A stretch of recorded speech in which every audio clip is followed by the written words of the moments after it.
around and just to make sure everyone is awake. General, firstly, thank you for putting up with us today.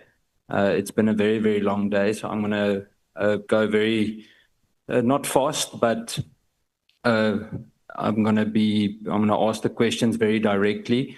So if some of them come across quite direct, don't necessarily take it as a point of disrespect. They are going to be direct questions. Some of them I just started writing in the one of the last 2 or 3 people that questioned you. You referred to General Moodley, you referred to General Khan, you referred to General Teo as well. And I want to start my questions with a statement that says you're judged by the company you keep. Before I ask questions regarding those associations, what I want to ask you is, and it can be a very short answer, is, General, isn't it a dangerous precedent when you advise juniors, and when I say juniors, major generals, I'm not talking about, in junior ranks, of the very division that you used to be or have control over. Before the new structure was approved, you were in charge of the Divisional Commissioner of Crime Intelligence. Isn't it setting a dangerous precedent to then advise the juniors of the current Divisional Commissioner on whether they should or shouldn't go to court? I was not advising the junior members. I was advising the divisional commissioners and said, this is a matter that you can deal with. I don't think it's advisable to go to court. But you said General, you said that you advised, you told, I think, General Khan or General Moodley to not go to court. No, I was telling General Khumalo. It was General Khan went to court. And then I said, don't go to court because you may lose. You're going to lose.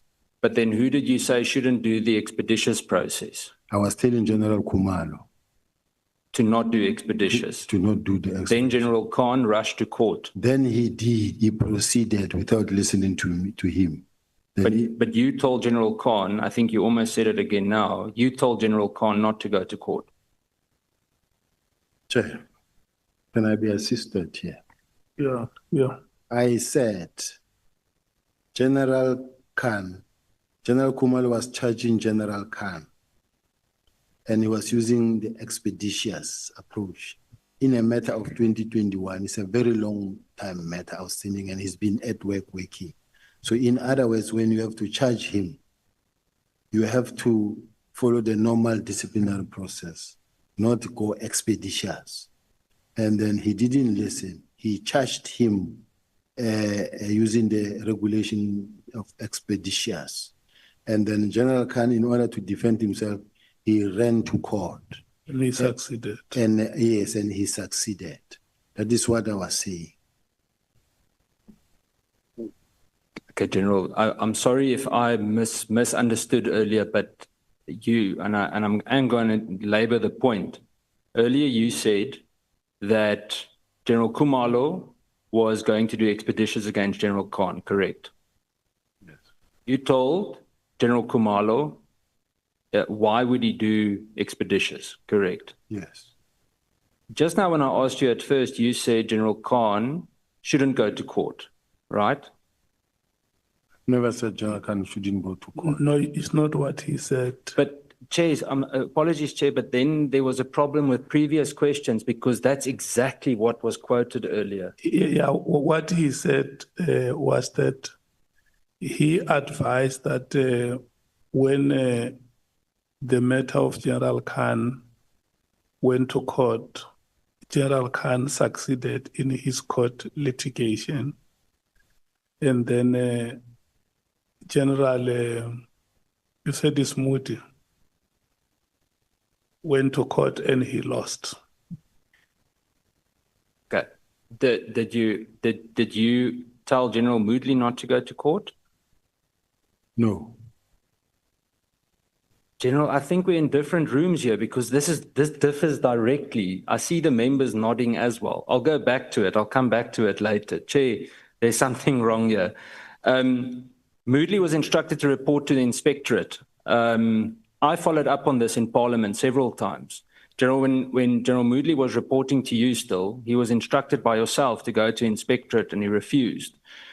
The reason I'm asking this tonight is because ground level members, if they don't submit leave correctly or they make a mistake, very, very often, if it's not expeditious, they even get pay cuts. But they face severe punishment, sometimes, in my opinion, overkill punishment.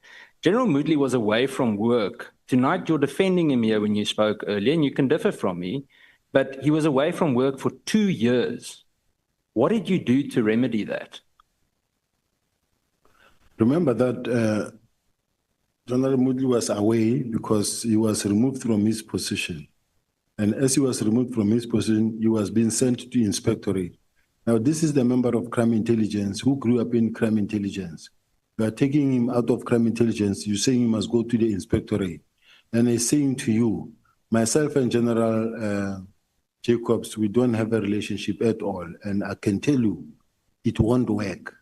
Then the National Commission say, all right, let's see where we can place him. Choose three stations, clusters where he can be transferred. They gave him 3 where he must choose. He chose Gauteng. Now he feels that he then asks, okay, when must I report and where? But this is after quite some time he was on sick leave, quite some time. Now, in my case, I say he then received a letter that says you either come to work or you are fired. He got fired, and then he went to court to challenge the expulsion.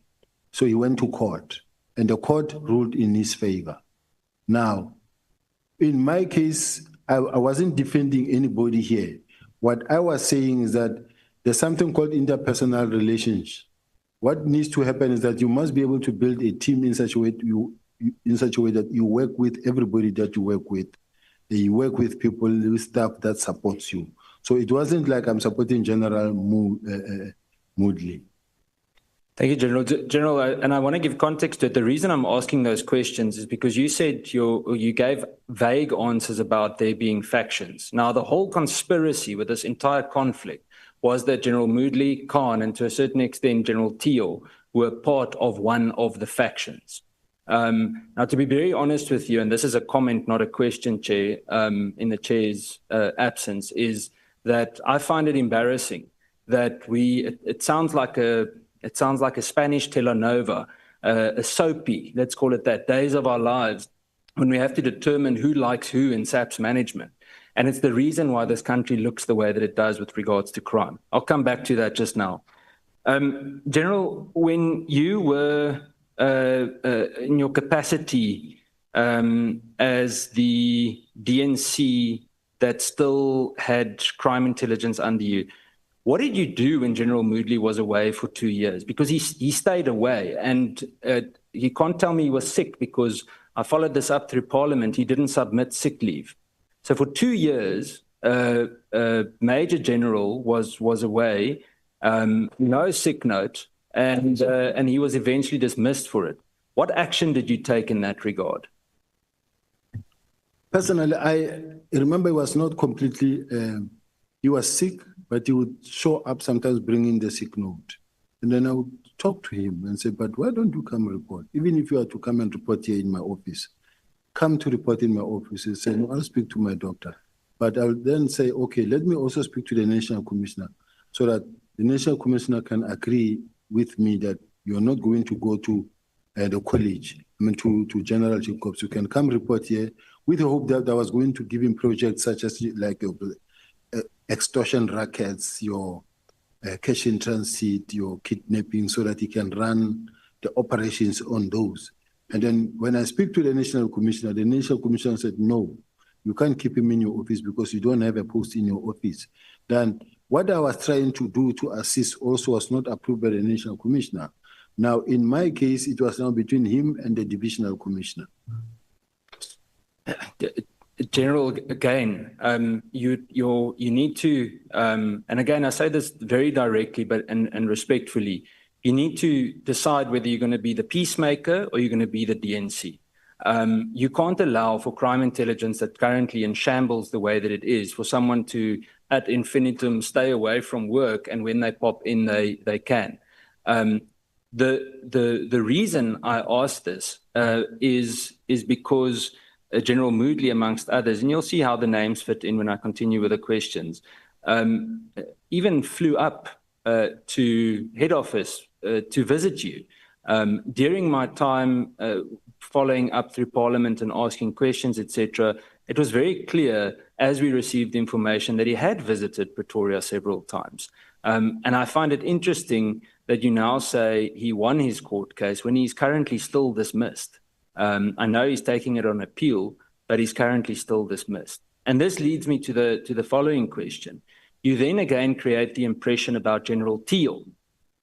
Now, General Teal was previously investigated with allegations of kidnapping, assault, GBH, attempted murder, and defeating the ends of justice. He's currently on his way to trial for defeating the ends of justice.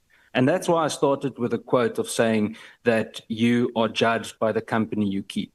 Because it's ironic to me at the moment, with all of the statements that we've heard today, that those names are the ones that you choose to show some kind of ill treatment, and that it creates the impression of further factionalism.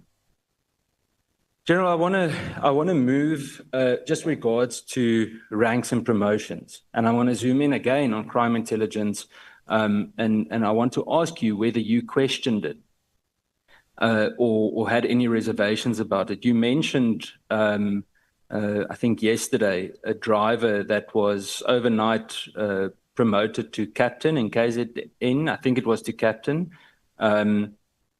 Again, when I look at General Moodley and General Khan, both of them were promoted not too long ago, directly from Lieutenant Colonel to Major General.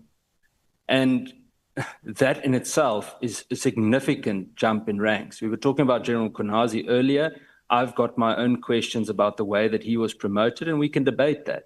But skipping 2 or 3 ranks at any given time is significant. Did you have questions about that?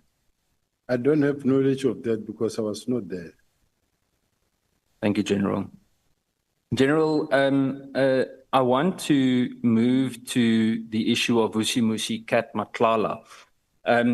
When you were at organized crime as a commander there, or let's park that, you were a commander of organized crime. You told us in this house that you had no recollection of Cat Matlala's criminal background, correct? Yes. General, how is it possible that you led organized crime, even now as DNC detection, crime detection, and to a certain extent crime intelligence as well? Matlala has a 25-year-old record, criminal record, of significant offences. I mean, a lot of them were in the media. I went and drew them up today, from cash in transit heist, illicit firearms, and scores of those cases were withdrawn. Did you do anything from your side to do any kind of due diligence regarding Mr. Matlala? I think the people who were supposed to do due diligence on Mr. Matlala, the people who actually gave him a tender. At the time he applied, I think they interviewed them, and these are the people who must check on them and then get their CVs and everything.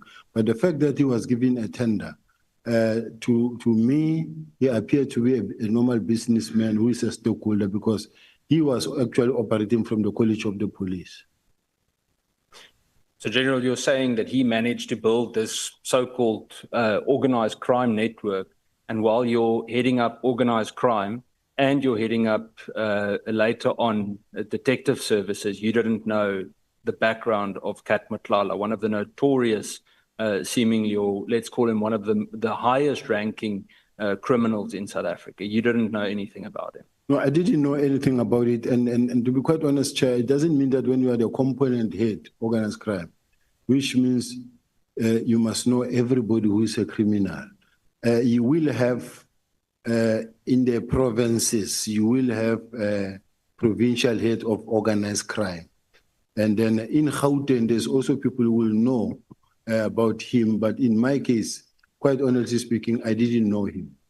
General, I want to put it to you that is the reason why we are seeing the levels of organized crime in this country, because I can tell you now that it should have raised significant red flags. And when he received that tender, not even talking about General Fani, I mean, General Fani should have his entire own inquiry. We should spend an entire week just with him about procurement, because it seems to me, from what I hear from the Auditor General, the police committee are going to have a field day regarding that. But just regarding the red flags with you, is that I have a question about the capacity of organized crime in the South African Police Service if you weren't able to identify that person. To say you didn't know the different or all the criminals in the country, it's not an accurate statement, because there's a difference between Vusi Musi Kat Matlala and a sidewalk Scully in Tembisa. Big difference. General, I want to move to the matter regarding, or furthermore, Kat Matlala. With regards to the reports that were submitted to your office by the Hawks, or IDAC for that matter, in 2024-25, about the criminal probes in terms of Matlala, was it never flagged with you? Did the Hawks or IDAC never come and speak to you about this whole Matlala crisis? Not at all.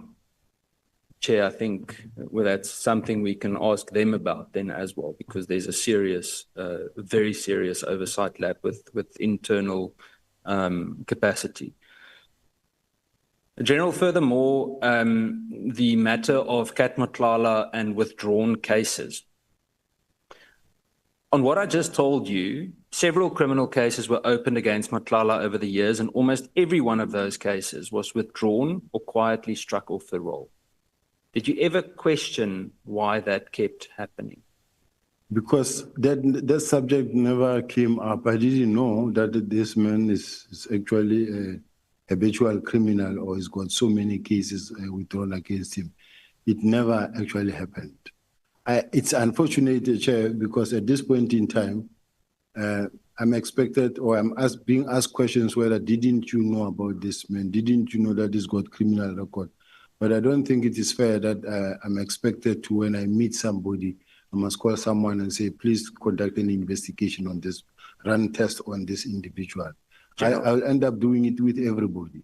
Not at all. Kat Matlala, Brown Mkhwanazi, there were several names mentioned in the last 2 days of people that have significant influence. So you can't compare them to sidewalk Scullies. There's a big difference. And if you're heading organized crime or division crime detection, then surely you should have some kind of a dashboard or a list of who your top dogs are, who the whether it's the real, what do we call them, the big five or the fake big five. I don't know who to believe anymore, it seems, but we must have some kind of a list where this is indicated.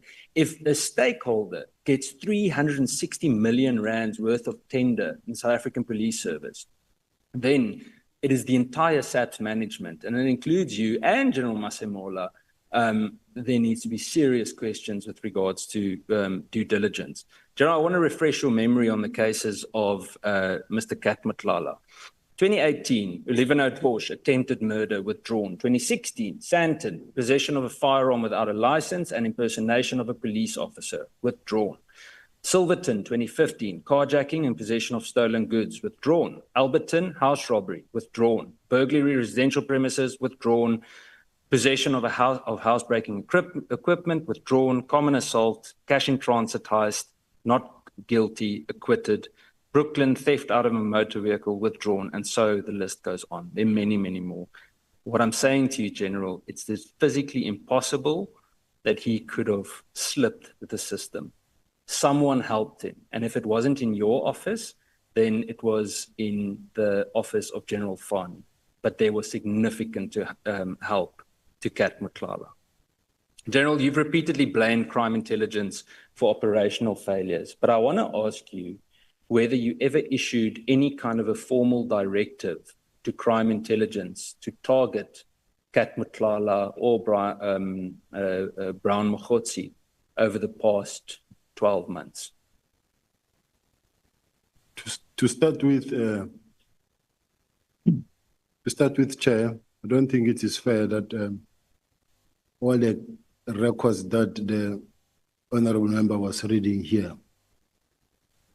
I was not in the police. And the chair is saying, I wonder if it was not in your office or General Fani.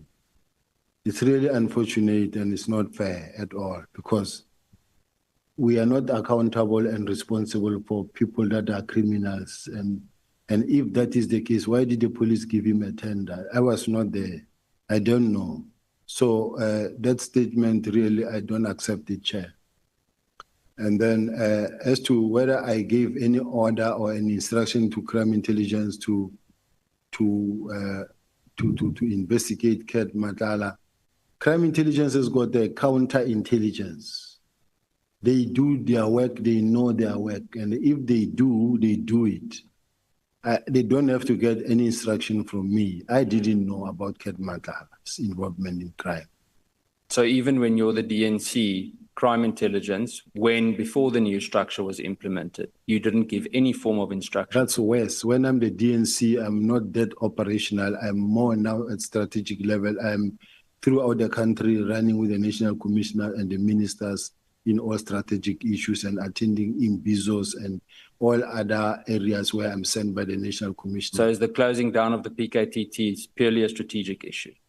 The closing down of the PKTT, remember, is an official instruction that came from the minister through the National Commissioner. So it is not a criminal thing, a side issue that happening somewhere in a corner, unknown. It is an open official thing that was happening. I'm not saying anything unknown, General. I'm asking whether you gave any instruction to crime intelligence.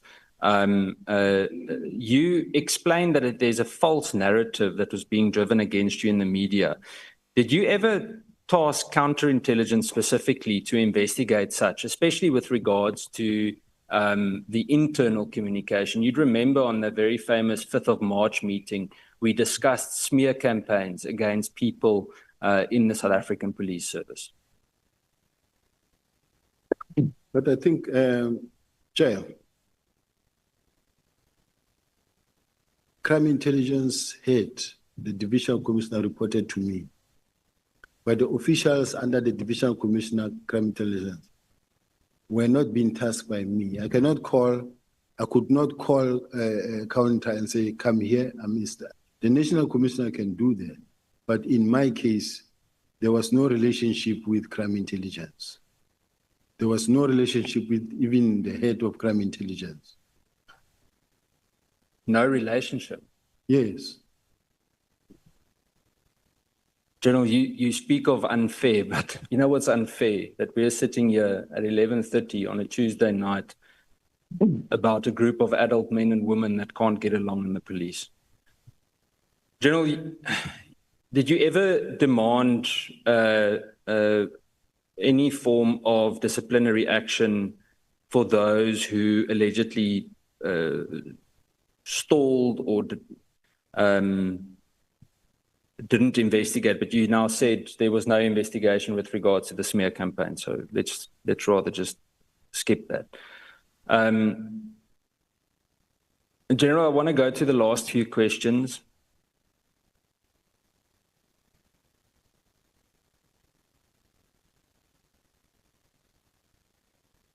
I want to ask with regards to the minister that withdrew the advertisement for the position of the national head of the DPCI, indicating that the process will be extended to find the right person for the post.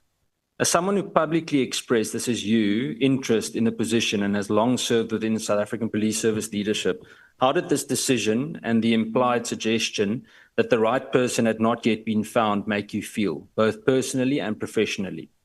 Do you believe that the withdrawal reflects a lack of confidence in you and the current pool of senior SAPS leadership, or do you see it as part of the broader political or institutional contestation over the control of the Hawks? I think that's a question that can be responded to by the minister. No, General, I'm asking what is your opinion, not the minister's opinion. He'll have his day. I don't have an opinion on that.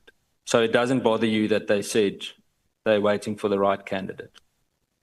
As far as I'm concerned, I'm one of the applicants and I didn't have really, I have expectations to be shortlisted.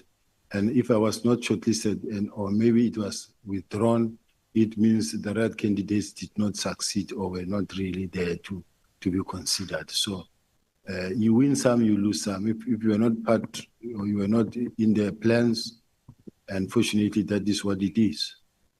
Thank you, General. General, would you say, let me ask you first, yes or no, was it unconstitutional or unlawful for the minister to order the closing of the PKTT?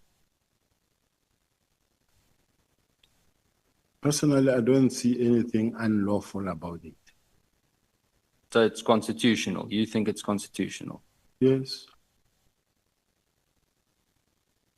See, I was planning to ask you because from what I could find, it's not constitutional. We can't give an operational structure. And I actually wanted to ask you whether you would jump off the roof of this house had the minister asked you that. Because everyone keeps telling me that they follow orders when it suits them in SAPS. But when it comes to the ground level issues and the frustrations that we keep on asking questions about, whether it's from the committee or elsewhere in Parliament, things are stalled and it's extremely frustrating. Chair, I want to close by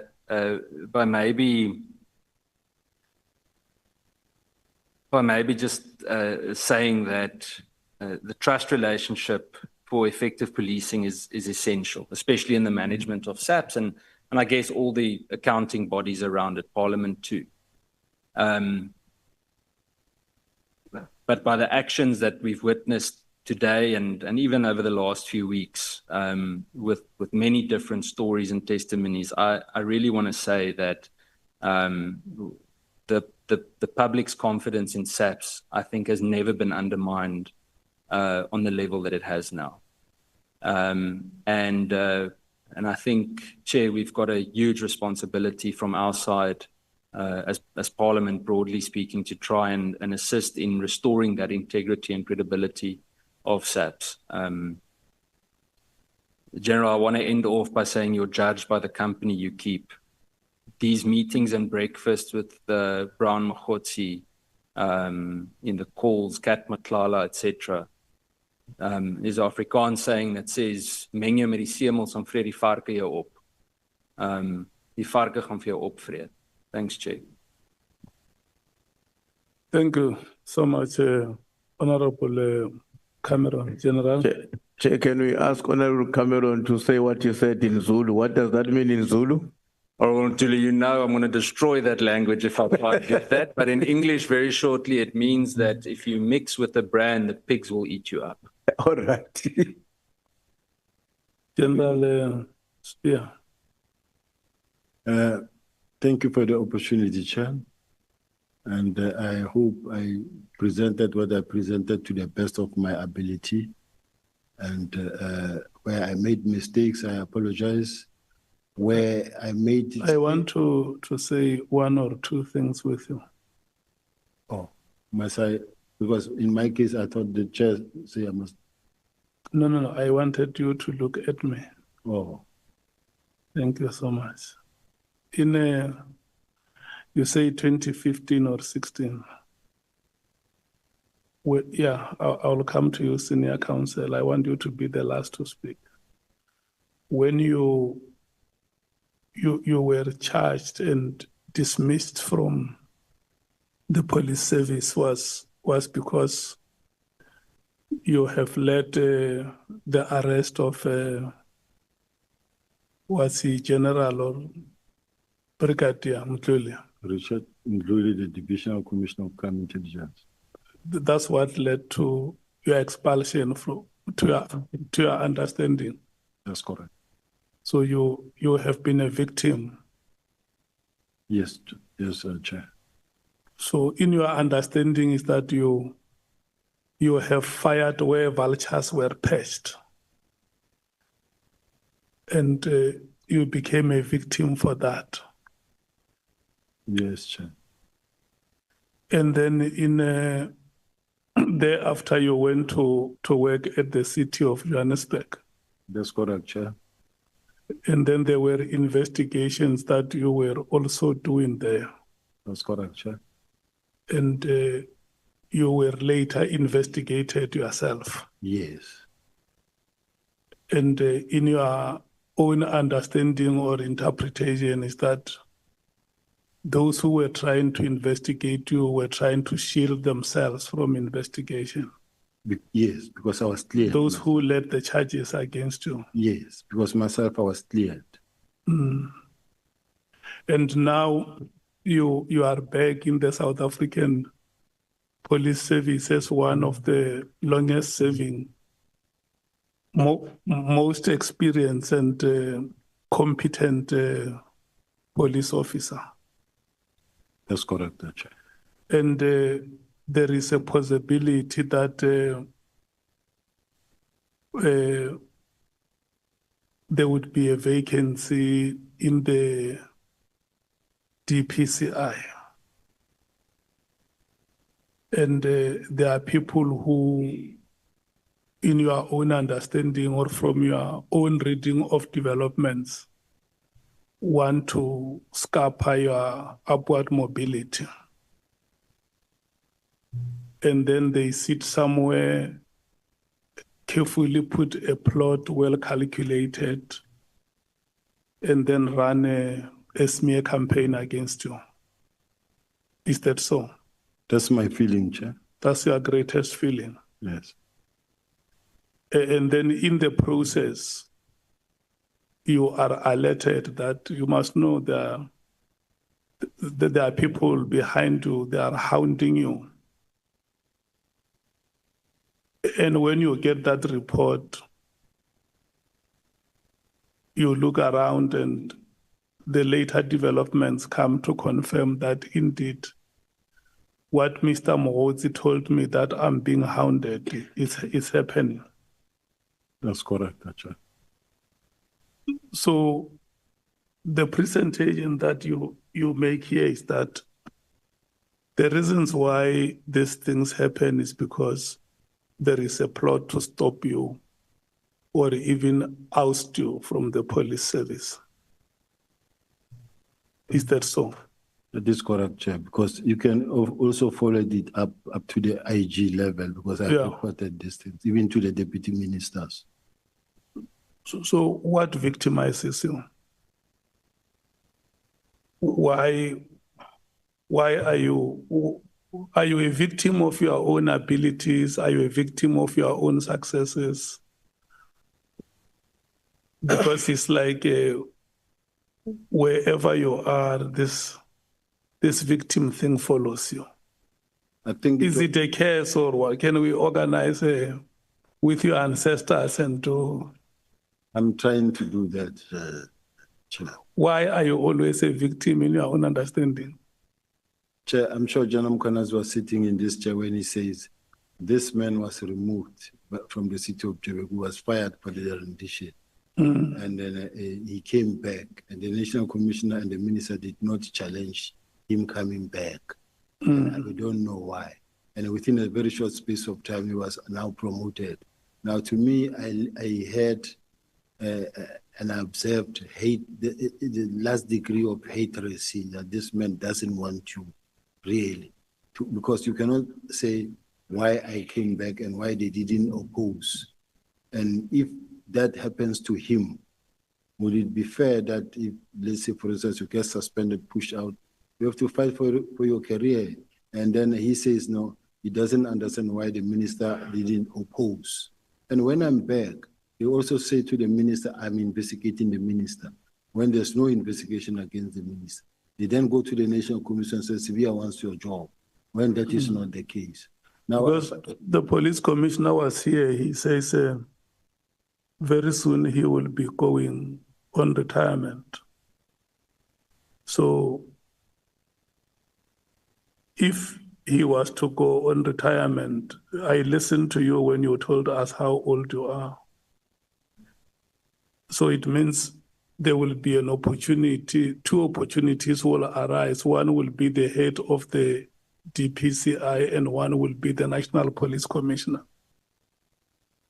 So is it your understanding that the people who are doing this thing might be aware of your abilities and trying to block you in the event one of these opportunities happen? This is how I felt, and this is what has been happening, Chair, because this thing erupted all of a sudden when everything was just working smoothly. Yeah, the people who are doing this, to your understanding, is it abuse of the offices that they occupy, or are they engaging in corrupt activities in state administration? It can be anything, Chair, I don't know, but the problem is that for the KZ and Provincial Commissioner to make a press briefing that involves me, and when I least expect that as well, it's a painful thing. Oh, they want you to get closer to the microphone. To me, Chair, the way this whole thing happened, because it started with the arrest of crime intelligence officials, then the newspaper article comes that says the National Commissioner will be arrested next week. Then all of a sudden I find myself facing the fire, and then ultimately being suspended, and then negative media publicity against me, and artificial intelligence are running on me 24/7.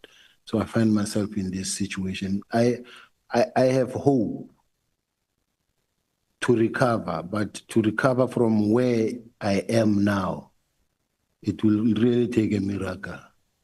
Okay. And then as I listen to you, you have reservation about actions which are being taken against Generals Moody and Khan.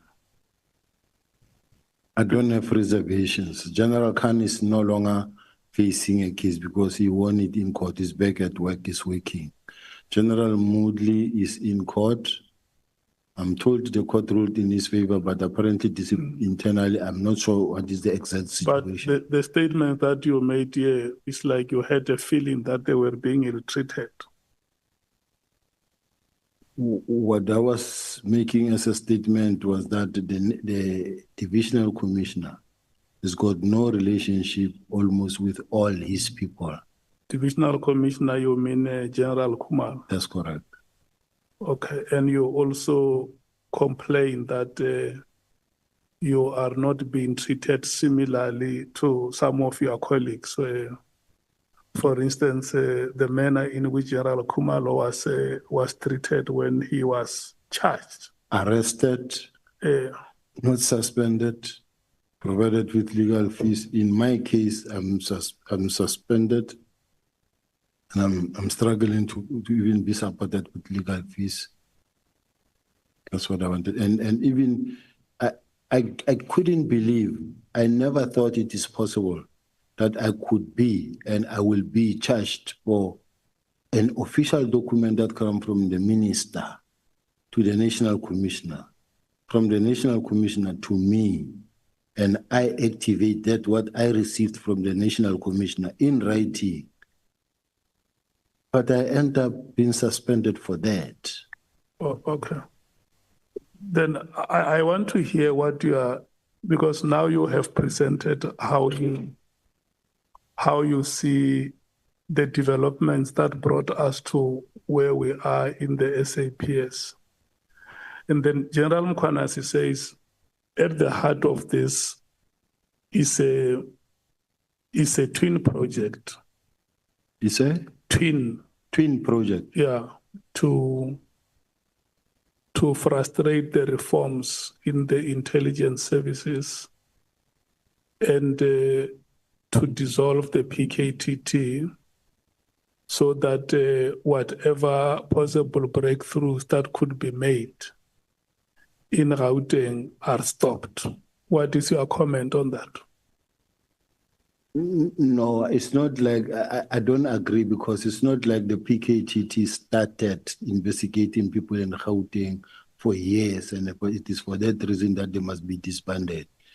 They've been doing their work in KZN and Eastern Cape, and a decision cannot be taken because they came here on matters that were already under investigation, leading to an end. Then they say, no, they're being disbanded because of that.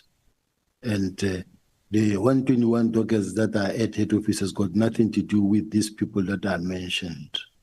So the two do not coincide. Okay. So do you agree with me that the two dominant theories that are there in the SAPS are the main cause of divisions, particularly within the senior management of the SAPS? Yes, Chair.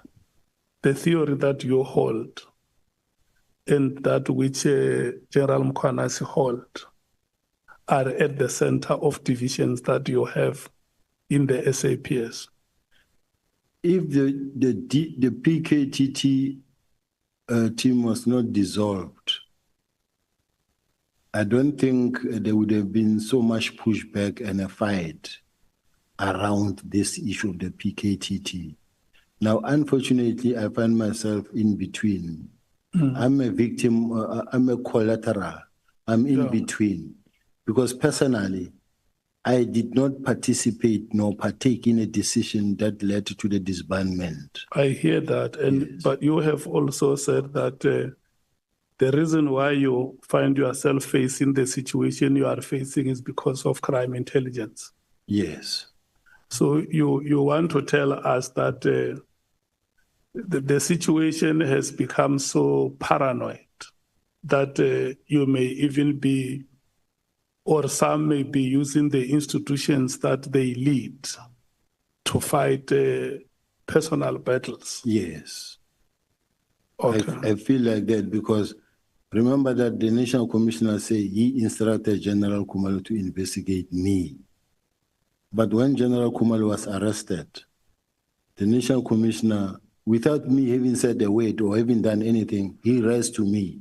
He says, it is in all fairness, let this process of HR process of dealing with the disciplinary process of General Khumalo be handled by HR. Yeah. In a situation like this, when senior managers or the top echelon of the SAPS throws the gauntlet at each other, what is the direction the police service is taking in the country? It's a difficult question because I think it's a decision that could be taken by either the minister together with the president or maybe from your level. We can put a new minister today, second minister tomorrow, third minister the other day. But in the state that you are yourselves as the top echelon, the bureaucrats, which direction is the SAPS taking? It's so unfortunate, Chair, because even myself, personally, I begged even the National Commissioner. Many times he can say that, National Commissioner, I'm left with 3 years.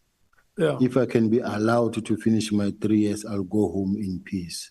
That is what I've been always saying. So, unfortunately, that's what happened to General Khumalo, angered the National Commissioner and General Mkhwanazi, and even General Khumalo himself. And that is why you see the situation the way it is, including the minister as well. Let's move towards concluding my questions. With this presentation that you made here, are you saying to us that within the SAPS we have corrupt officials?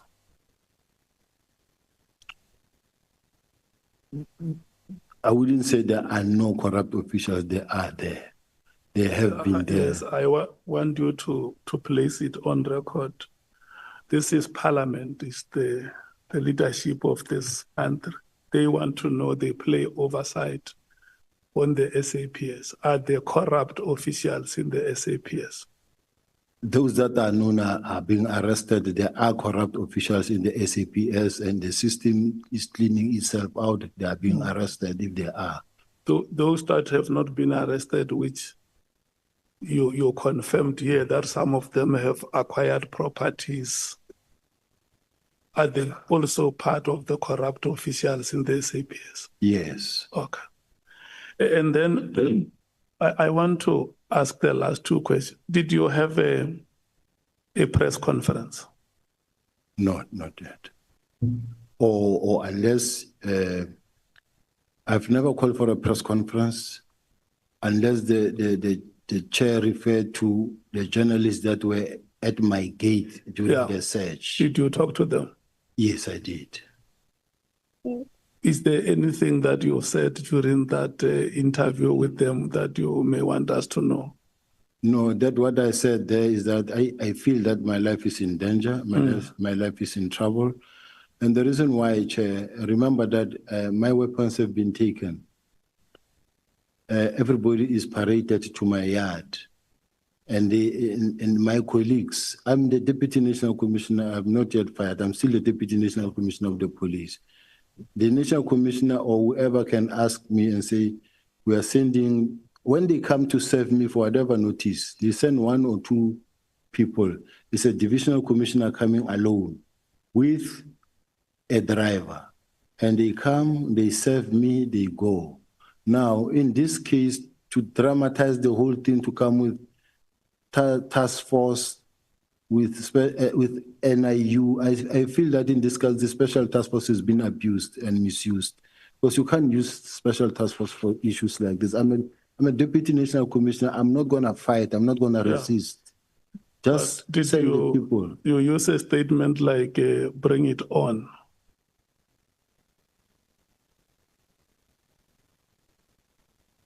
Did you use that kind of a statement?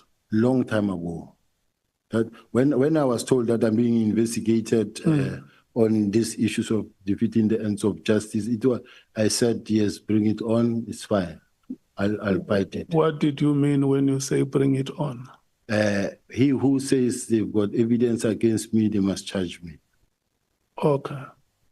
So with the 37 years that you have said here, and the position that you occupy as a Deputy National Commissioner, second in command, do you think that the things that have been happening and some of the things that you have set yourselves in position of leadership reflect very good for an institution like the SAPS?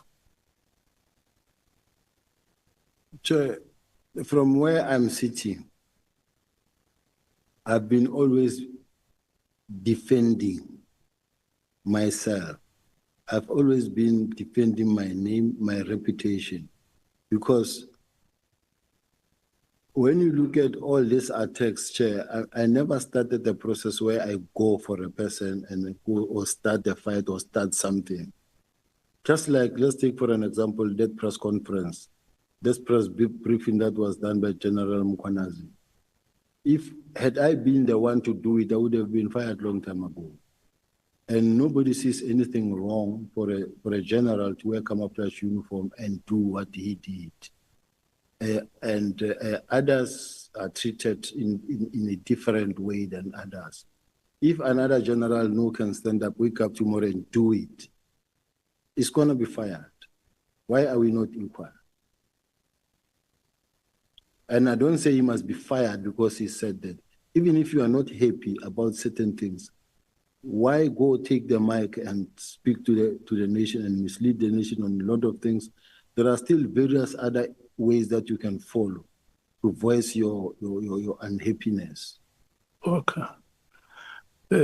Honorable members have asked you, this is the last question, have asked you about what General Mkhwanazi said when he was here.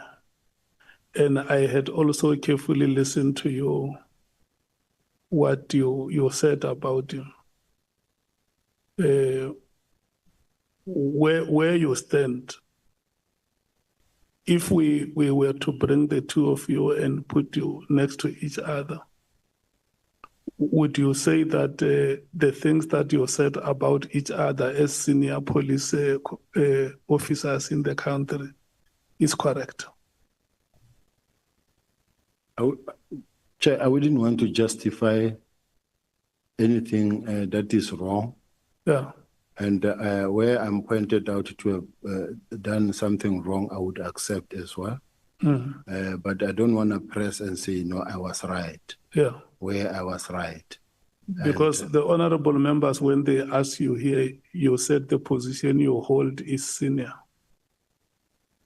to that of the provincial police commissioner. And I can imagine in that position of seniority, South Africans will expect the bar to be higher on your part. Do you have any regrets about some of the things that you could have said, which might have not said comfortably with the people of South Africa? I do. Okay. I do. And I'm sure I've also expressed it, Chair, when I said I apologize to the people of South Africa for the manner in which, as the management of the police, we carried ourselves. I've said it openly on TV. No, thank you so much. Let me hear the senior counsel. Thank you, General. There was no